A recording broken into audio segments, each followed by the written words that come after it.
we're here with Zanes, who we wanted to talk to because I think in some ways, though you probably can walk around with not as many people who are, most of the 90,000 people are here knowing who you are.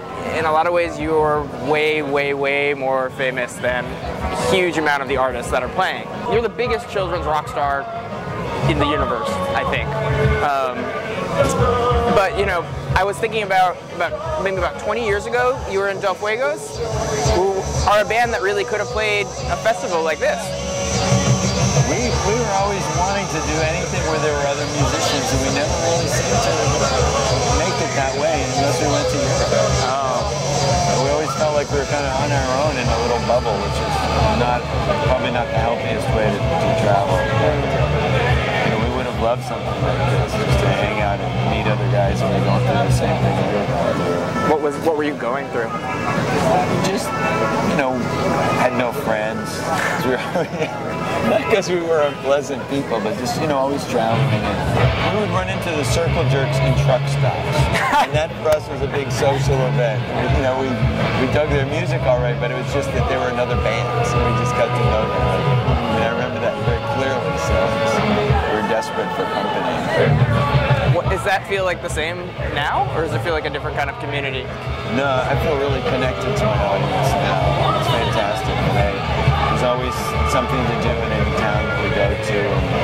And we get to go to hospitals sometimes and play for kids. And a lot of stuff that, the Del Fuegos would never have been invited to a hospital for starters.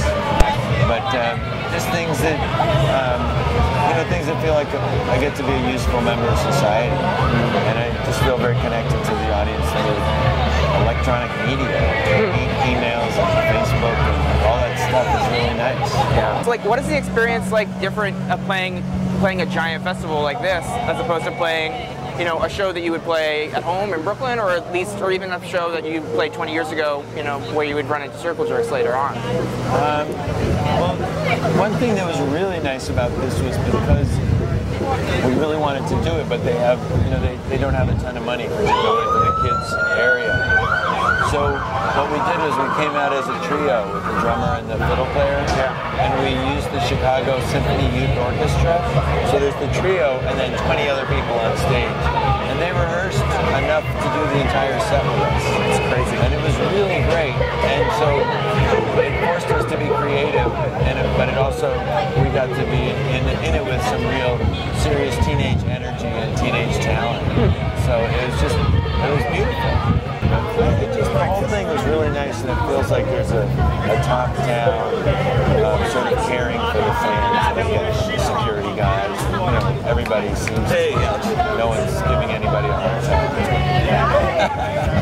Something like that happens. I don't know, but I think that's the difference. Is that there's a lot of people are nice, but I feel like there's a lot of just sort of there can be some sort of a little bit of there's a little bit of just kind of cluelessness, like on a path here that maybe is very different than what you kind of get to do. I don't know. Maybe it's fun. It's like a little. Do you ever play big festivals like this? Is this sort of like a weird vacation?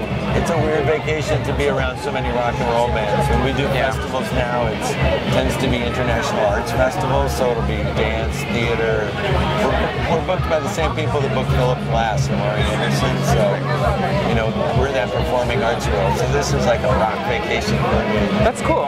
That's exciting. And you said your daughter was here with you, being able to see some bands too. Yeah, she's 15. She came last year on her own. She did. Wow. I told her that I was going to come this year. She said, "No, you can't. It's mine." Have you been able to watch stuff with her? Like, you saw some bands with her? Yeah, the Black Keys and the Pornographers. Did she get embarrassed to make you want to leave or anything? She's with a couple friends that are pretty cool around me, that are, that I think are, feel kindly towards me, so she's the same. That's cool. That's sweet of her. Yeah. I feel like at 15 I would be like, please just go away. It's cool. So I try not to dance in front of her. It's sort of an unspoken deal. It's really amazing you've been able to play rock and roll for so long, in so many different ways and to so many different kinds of people. I don't know. It's really special. When the Del Fuegos started, we thought we were Why not, We thought we were a 50s rock and roll band, and I still kind of feel that way. Really? Yeah. Huh. Same kind of youthful energy towards music making. Welcome to Lollapalooza. That's definitely youthful right there. Oh man. All right. Thanks so much, Dan. I really appreciate it. It's really nice to see you. It's great to see you.